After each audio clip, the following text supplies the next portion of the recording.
Kidumu Chama cha Mapinduzi. Hili ndilo ziwa Basotgan, ziwa ambalo tokea miaka mingi tulikuwa tunachota huko kwa Funda.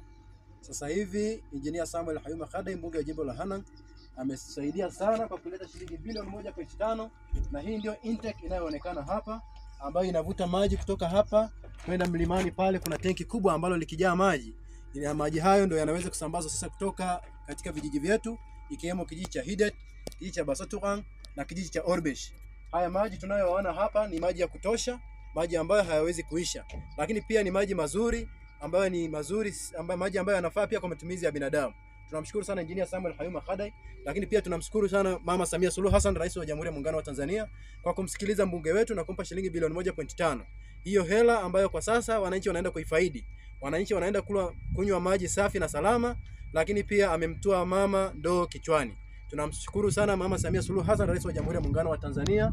Mama yetu hatuna cha kumlipa, zaidi sana tutaenda kumlipa kwenye sanduku ya kura Oktoba mwaka huu kwenye uchaguzi mkuu wa rais, wa bunge na madiwani. Tunamshukuru sana Mama Samia Suluhu Hassan, hatuna cha kumlipa, zaidi sana tutaenda kumlipa na tutaonyesha kwa vitendo. Wananchi wa kata ya Hidet tuko tayari kumpa Dr. Samia Suluhu Hassan kura za kishindo. Tutamlipa kwa kumpa kura za kishindo. Asante sana.